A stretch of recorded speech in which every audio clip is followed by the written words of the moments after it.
Após essa bela homenagem aos pais, passo a palavra então ao paraninfo, senhor Urubatã Elou, a fim de saudar os seus afilhados.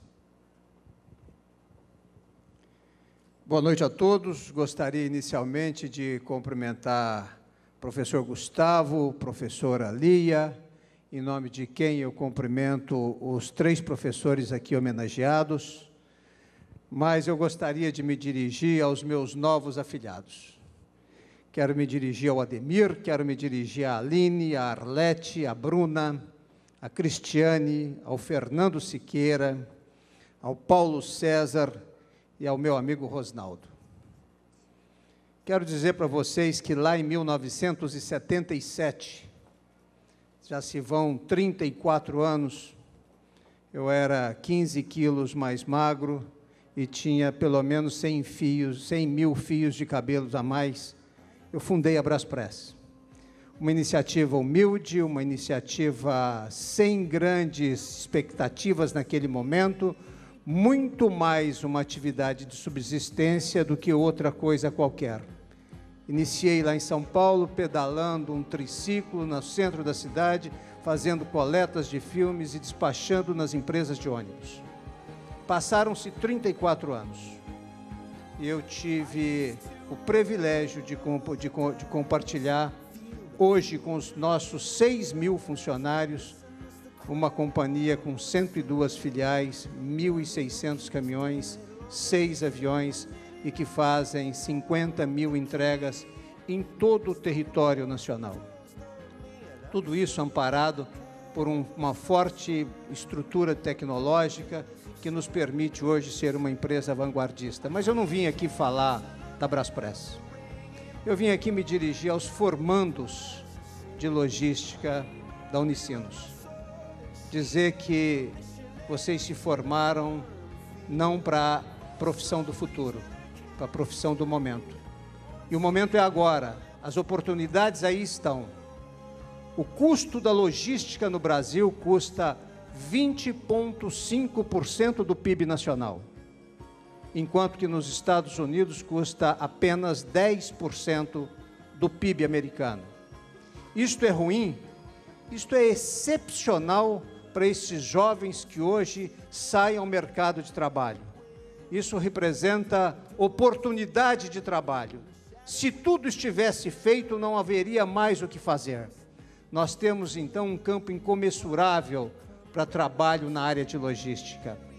A área de logística brasileira fatura, por ano, 340 bilhões de reais, equivale a 11,7% do PIB nacional.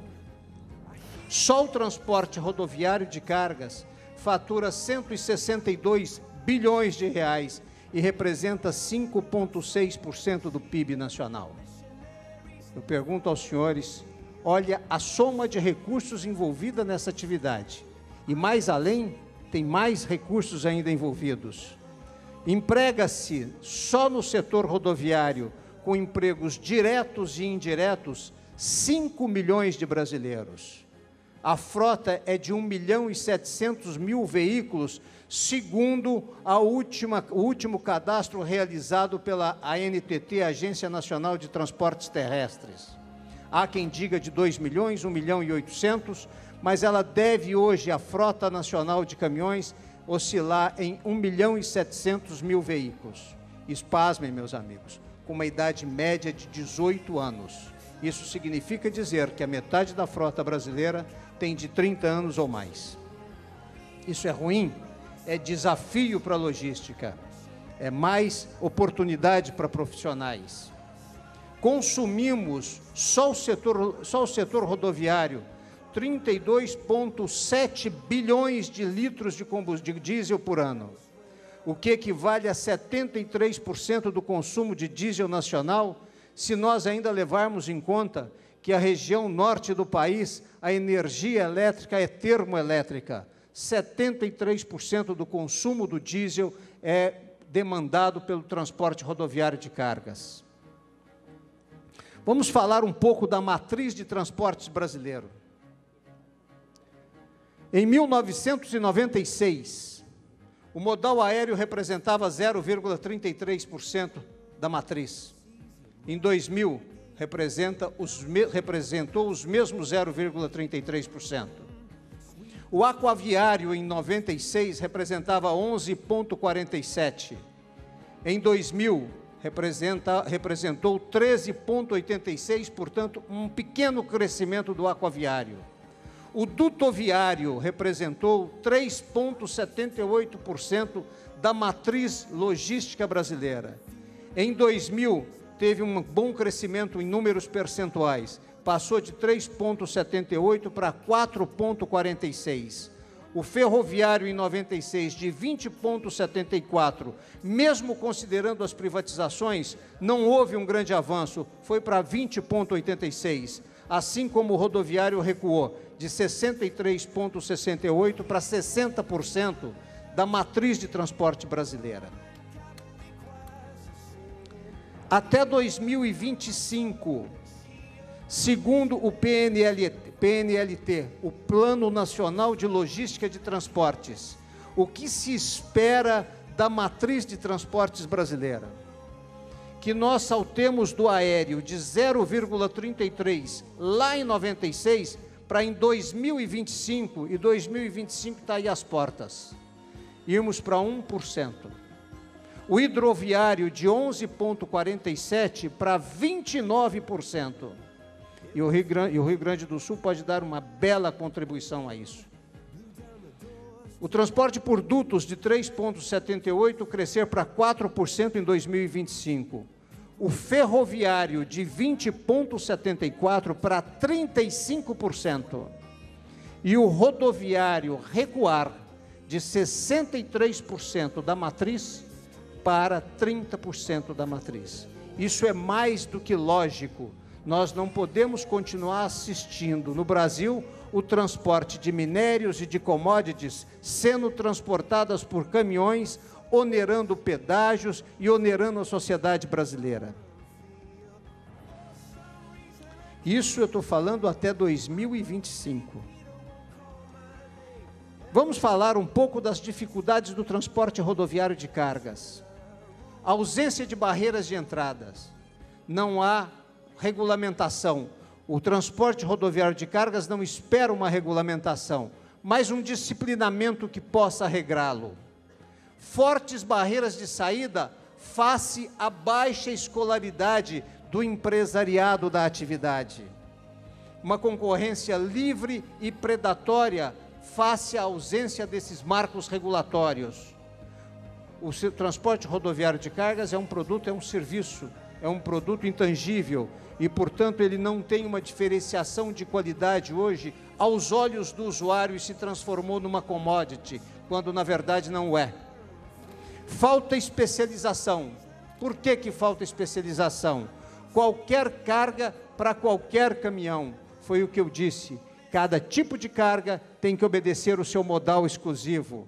A presença dos agentes de frete que aviltam o frete e um mercado extremamente pulverizado, segundo a ANTT, em 160 mil transportadoras no Brasil, sem considerarmos o roubo de cargas, que é uma chagas da sociedade brasileira, não é uma chagas apenas do transporte de cargas. O ano passado, roubou-se no Brasil 900 milhões de reais em mercadorias. E a renovação da frota nacional, que precisa passar por um processo de inteligência para que nós possamos fazer uma renovação com a consequente canibalização e o sucateamento da frota com idade acima de 8 anos.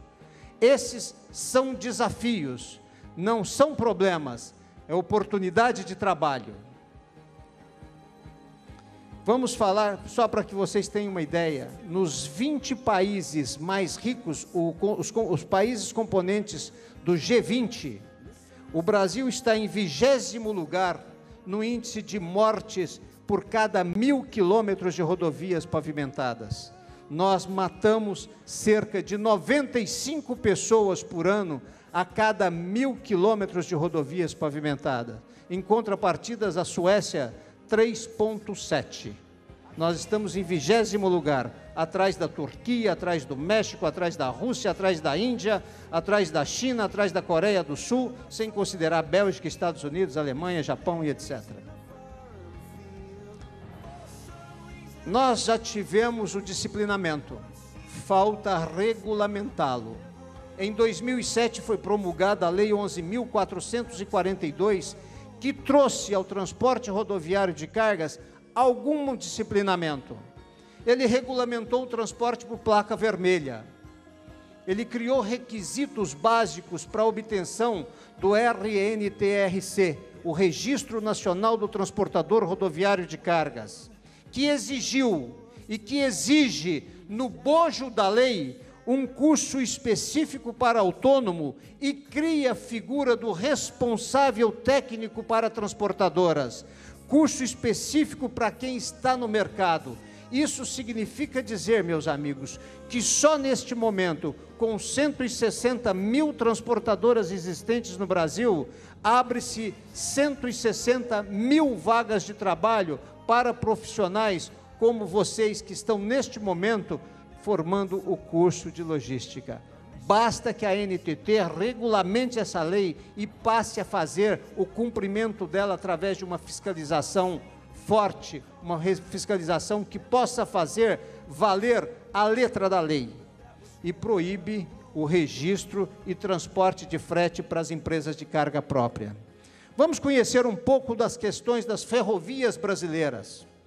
Nos traçados antigos, nós temos hoje traçados antigos, vias em más condições.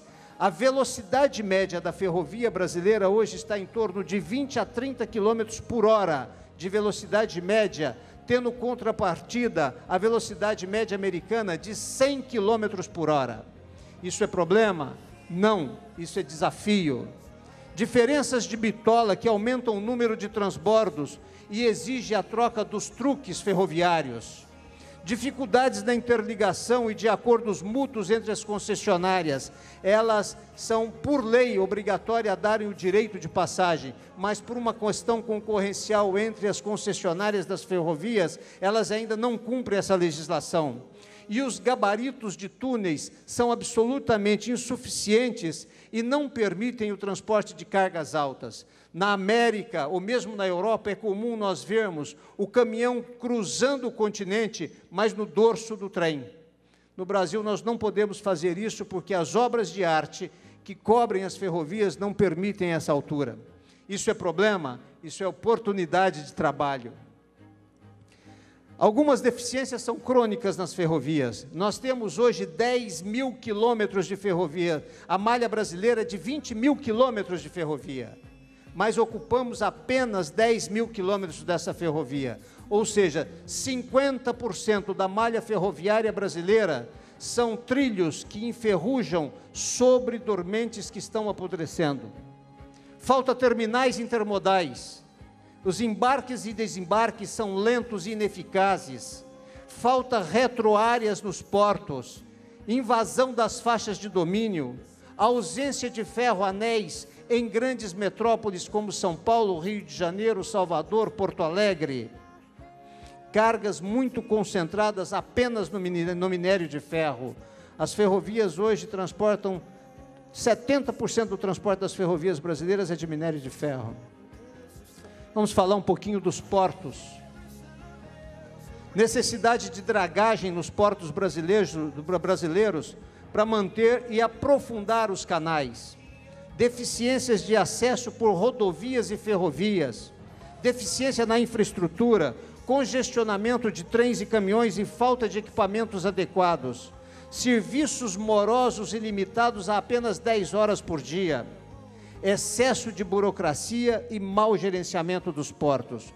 Um container de 25 pés no Brasil custa na movimentação de $280 por unidade movimentada. Na Ásia custa $70 e na América $130. Problema? Oportunidade. Hidrovias. Embora nós tenhamos 28 mil quilômetros de hidrovias, de rios navegáveis, a oferta restringe-se a apenas 12 mil. Hidrovias utilizadas são as da Amazônia, do Rio Paraguai, Tocantins, Araguaia, Tietê, Paraná, São Francisco e aqui no Rio Grande do Sul. A oferta existente é pouco utilizada. É o caso do sistema Tietê, Paraná e o sistema gaúcho Jacuí-Bicuí. A ausência de eclusas em barragens, exemplos como Itaipu e Tucuruvi, em fase de conclusão. Os investimentos previstos para a área de logística até 2023. Nas rodovias brasileiras, entre investimento público consagrado pelo PAC e investimento privado obrigando as concessionárias a fazerem os investimentos, 69 bilhões de reais. Ferrovias, 150 bilhões de reais. Hidrovias, 15 bilhões de reais. Portos, 38. Aeroportos, 13 bilhões. E outros modais, 3 bilhões, num total de investimentos até 2023 de 290 bilhões de reais. Há também o PNLT, que consagra mais 290 bilhões de reais, o que leva a cifra até 2025 para 372 bilhões de reais de investimentos no Brasil, sendo que desses 372, 90 bilhões já foram aplicados. Significa dizer que nós também não estamos dormindo. O país está caminhando. Quero dizer para os senhores que eu não falei sobre restrições urbanas, sobre a carga tributária, sobre o estado geral das rodovias brasileiras, sobre os 51 bilhões de reais da CID que se destinavam à renovação da pavimentação das rodovias brasileiras e que foram destinados para outros fins. Não falei da multimodalidade dos operadores de transporte multimodal, que carecem de terminais multimodal, que carecem de um barateamento do seguro multimodal. Nós temos certeza absoluta que nada disso é problema. Isso é oportunidade de trabalho, um incomensurável, um oceano de oportunidade de trabalho. Assim como nós, todos brasileiros, nos últimos 30 anos, superamos 9 moedas diferentes, superamos 17 planos econômicos e ainda assim construímos a 8ª economia do mundo. E em 2050, segundo previsões, seremos a 4ª economia do mundo, atrás da China, da Índia e dos Estados Unidos. Nós estamos num mar de oportunidade, sobretudo para os formandos em logística. Sobretudo para os formandos de logística, porque esta não é uma atividade do futuro. O futuro chegou, meus amigos. O futuro está aí. E eu quero dizer para vocês, meus novos afilhados, que eu tenho um grande orgulho de poder ser paraninfo dessa turma. Vocês trabalharam de dia durante 3 anos e meio, e durante 3 anos e meio, às vezes cansado, com sono, com problemas, frequentaram à noite a universidade, para que vocês pudessem se formar, para que vocês pudessem obter hoje esse certificado. Há um custo financeiro que também não é barato. A educação brasileira, ela não é barata, é uma educação cara. Foram 3 anos e meio de puro sacrifício pessoal, sacrifício familiar, mas eu quero dizer para vocês, valeu a pena. Parabéns e que Deus os abençoe.